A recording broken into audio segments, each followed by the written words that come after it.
Hello dear friends, welcome to a lecture on complex analysis. In this lecture we shall study derivatives of complex valued functions. We have studied earlier in calculus derivatives of real valued functions. The similar definition is there for the derivatives of complex functions or complex valued functions. I have written here a definition.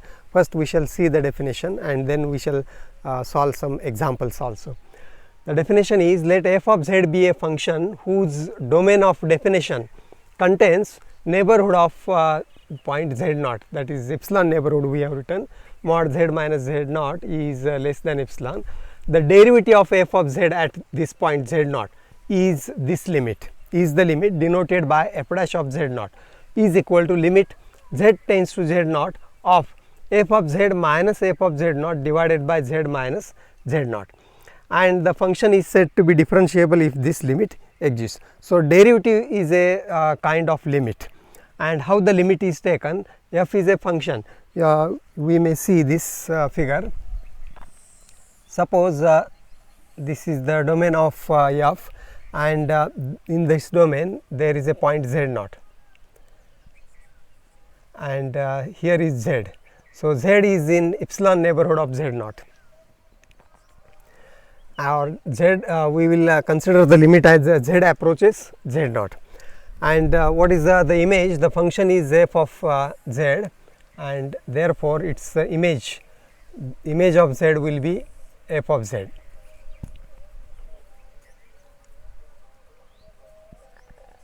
And image of z naught under f is f of z naught. Now, how the limit is taken as difference of these images f of z minus f of z naught divided by difference between the values of z, and this ratio is taken and its limit as z approaches z naught, z approaches z naught is taken. Then this limit is the derivative of f at z naught. So, difference of these two values is divided by difference of these two values, and the limit is z approaches z naught, and if this limit exists, then we say the function f of z is differentiable at z naught, and that is denoted by f dash of z naught. Now, what we shall consider is, further we shall denote this change, that is let delta z be z minus z naught. This difference in the value of z we shall denote by delta z. So, this quantity is delta z, difference is delta z. Then what about z? Z will be delta z, z naught plus delta z, z, and as z approaches z naught, what about as z approaches z naught, what about delta z? Delta z will approach towards 0. See here, as z is close to z naught, this value will be close to 0, and therefore using this in the limit first, then the limit first becomes, then 1 becomes, definition 1 becomes, or statement 1 becomes,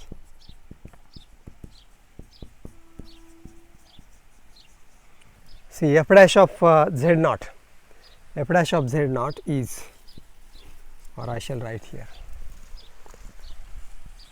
f dash of z naught is equal to limit.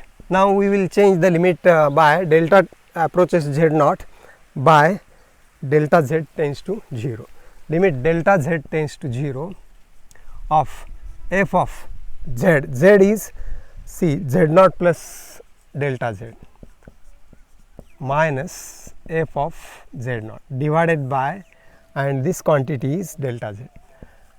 See, the small values are denoted by Greek letter delta.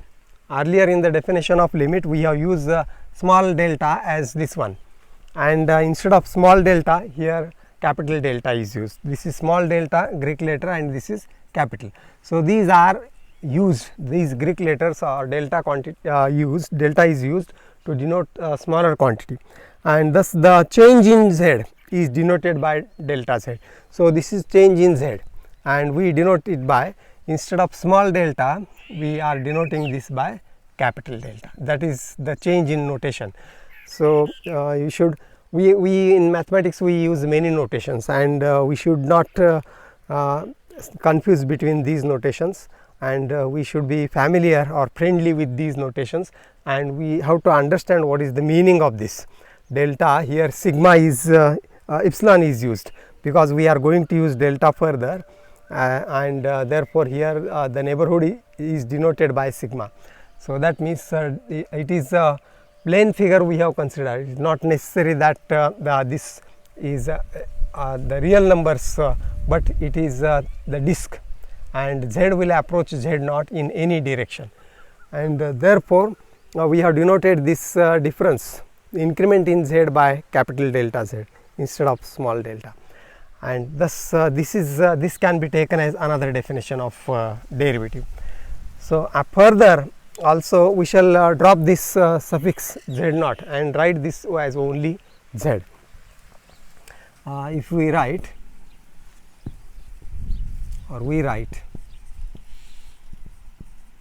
z naught as z, and let delta w be now this difference f of z naught plus delta z. Now what is z is z naught plus delta z, and this is f of z naught, and this difference we shall denote by delta w. Let delta w will be f of z plus delta z minus f of z. We are now supposing this z naught as z and this as z plus delta z, and therefore this difference will be now delta w, and thus if you use this in second definition, then this second limit, then from 2, and we denote this as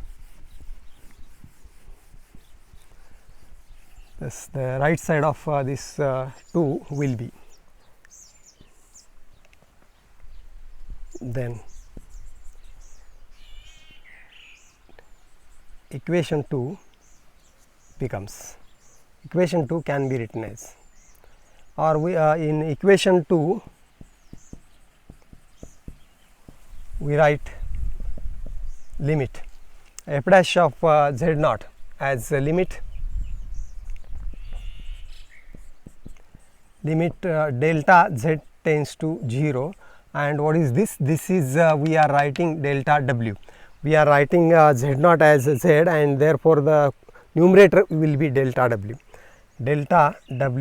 divided by delta z, and we denote this limit on the right side by dw by dz. We write dw by dz is equal to limit delta z tends to 0 of delta w by delta z. So thus this is another notation for derivative. So derivative, the basic definition is this one, or we can use this definition as delta z tends to 0, or we can write this as if w is equal to f of z, and we write delta z naught as z, and let w is equal to f of z be the function, and then the increment in w is delta w. So this is the increment, this is w, and this is the value which is increment, difference of this is the increment in w, and the increment in w divided by increment in z gives the derivative of w with respect to z when this increment is in z is very small. So this is the meaning of derivative. So we have to remember this as the definition of derivative, and we will use this definition as z plus, that is f dash of z naught. So with this notation what we will have is f dash of z naught is equal to limit delta z tends to 0 f of z plus delta z minus f of z divided by delta z. So this is the derivative, and we will use this for further obtaining the derivative of functions. Now we shall consider examples.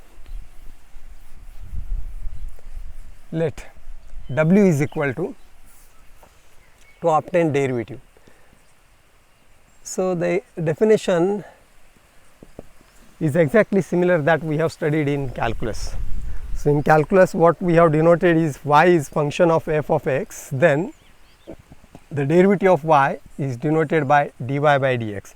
Here w is function of f of z, its derivative we are denoting by dw by dz. And what is the definition of derivative of here?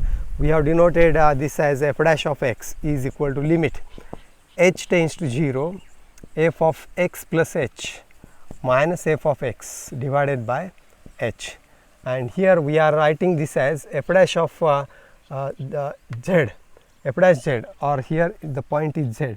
F dash z is limit delta z tends to 0. H is the increment here in function, and here delta z is the increment. So that is f of z plus delta z minus f of z divided by delta z. So it is exactly similar. And now we will consider, let w is equal to f of z is equal to z cube, and we will find the derivative of this function with respect to z. Then we have dw by dz, this is f dash of z, and that is limit by this definition. According to this definition, limit delta z tends to 0 of f of z plus delta z minus f of z divided by delta z. Now because f of z is z cube, what will be f of z plus delta z? That is limit delta z, or I shall write here limit delta z tends to 0. What is this? Cube of z plus delta z. So z plus delta z cube, it is cubic function, minus z cube divided by delta z. We shall expand this. This is limit delta z tends to 0, and the expansion of this as we know is z cube by binomial theorem plus 3 z square into delta z and plus 3 z into delta z square and plus delta z cube is the expansion of this cube minus z cube divided by delta z. And we see the first and the last term cancels. And what about the remaining terms? We can divide by delta z for the remaining terms. See, this cancels with the last one, and this each term is divided by delta z. So here delta z eliminates, and we get this as 3z square, plus here one delta z cancels at the numerator, and we get this as 3z into delta z, and plus this will be delta z square after dividing by delta z. And now the limit of this is easy to write. Delta z is tending towards 0. So therefore this is 0, this is 0, and what remains is 3z square. So this is equal to 3z square, and thus what we have obtained is derivative of w, that is d by dz. What is w? W is z cube. Derivative of z cube with respect to z is equal to 3z square, using the definition of derivative. Now we shall consider the next example as, see, derivative is a limit defined in this way, and when the derivative exists, if the limit, if and only if the limit exists. Sometimes the derivative may not exist, and we will consider an example of that type. Example second, let w is equal to f of z is equal to z bar. Then show that this limit d of w with respect to the derivative of w with respect to z does not exist. Show that, we will show this dw by, or find the derivative of this, does not exist.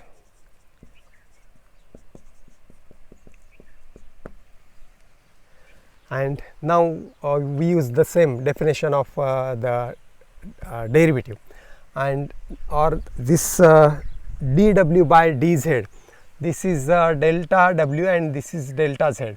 So actually this is dw by dz is, we have dw by dz is equal to limit delta z tends to 0 of delta w divided by delta z. So this is delta w and this is delta z. Now therefore to get this limit we shall first obtain this ratio delta w divided by delta z. Now delta w divided by delta z is equal to, see what is delta w, delta, this is w and delta w is f of z plus delta z minus f of z, this is delta w divided by delta z. See this is what delta w divided by delta z, and see further this is equal to f of z plus delta z, and it is f of z is z bar. So therefore this is conjugate of z plus delta z minus conjugate of z. Z bar means conjugate of z. And what about this? Using divided by, the denominator is the same, delta z. And we know the properties of conjugate, z1 plus z2, conjugate of z1 plus z2 is conjugate of z1 plus conjugate of z2, and this will be z bar plus conjugate of delta z minus z bar divided by delta z. And we see this z bar cancels, and what we get is conjugate of delta z divided by delta z. What is this? Is delta w divided by delta z, and we want to take the limit of this as delta z tends to 0. So, but if the limit exists, dw by dz exists,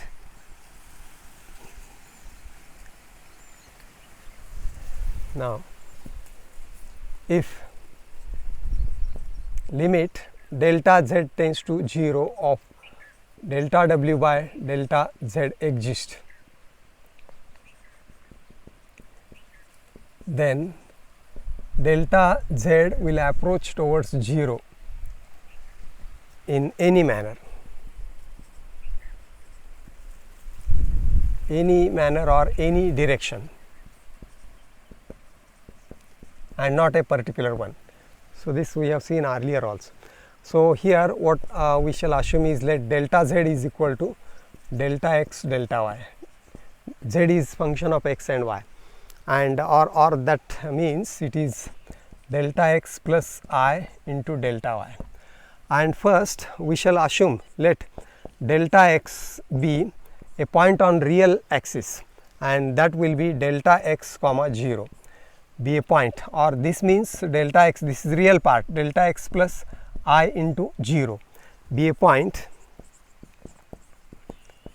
on the real axis,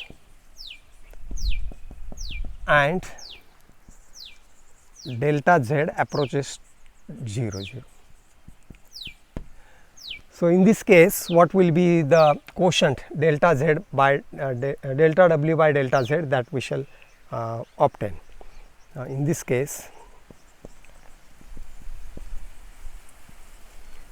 delta w divided by, or we shall find out what is delta w first. That is in this case we shall obtain conjugate of delta z. Conjugate of delta z, delta z is this one on the real axis, and therefore this will be conjugate of delta x plus I into 0. So when delta z is a point on real axis, we are obtaining conjugate of delta z, and conjugate of this is, we know real part remains the same and it is negative of the imaginary part, minus I into 0, but minus I into 0 is same as plus I into 0 because of this 0. So this is same as delta x plus I into 0, or which is same as delta z, which is same as delta z, and thus delta z bar is equal to delta z if the point approaches along the real axis. And we can write from this Therefore, from 1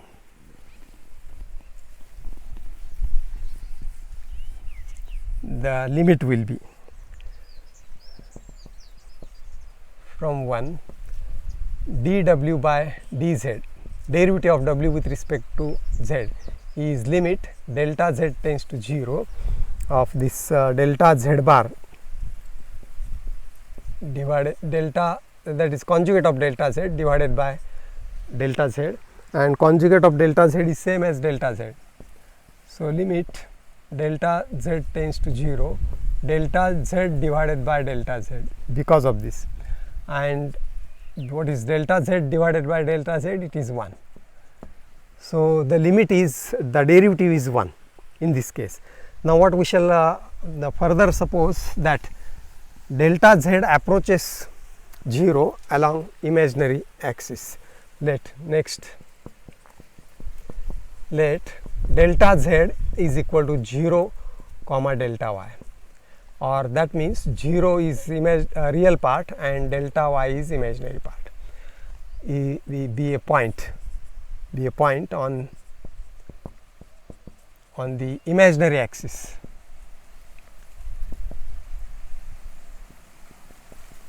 And delta z approaches 0 0 origin. Then in this case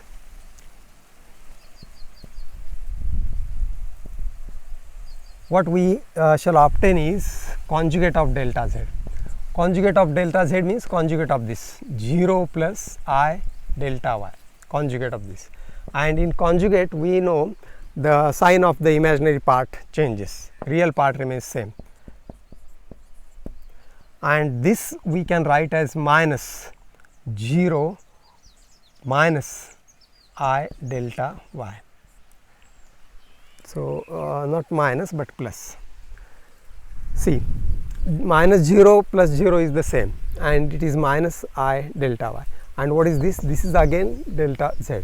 So, therefore, this is equal to negative of delta z, and that means conjugate of delta z now is negative of delta z, and therefore, we shall now write again dw by dz in this case. Therefore, dw by dz is equal to, so what will be that? There is a limit delta z tends to 0 delta conjugate of delta z divided by delta z, and this is limit delta z tends to 0 conjugate of delta z here is negative of delta z divided by delta z, and this is equal to minus 1, and thus we see this as, suppose this as second and this as 3. From 2 and 3 the limit is different, and therefore, the limit does not exist, because but if the limit exists it must be the same, it must be unique. But if dw by dz exists, then it must be unique.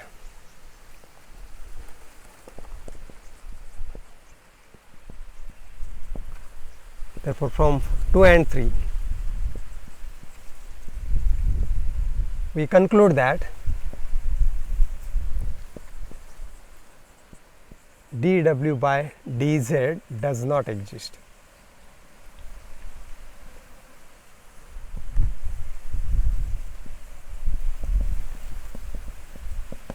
That means dw by dz means dz bar by dz does not exist. Here two approaches we have considered as according to the real axis and imaginary axis. See, this is a real axis, this is imaginary axis, and one we have considered delta z as delta x comma 0, and then it approaches origin. And in second case we have considered delta z as 0 comma delta y, and it approaches 0. When we consider this as first case, we get the limit as 1. And if you consider delta z approaching along the imaginary axis in this direction, we get the limit as -1, and the two limits cannot be different. If the limit exists, it must be unique. Therefore, here the limit does not exist. So, in this way we can check whether the limit exists or not, and that gives the derivative exist or not. Now, if we consider the second example,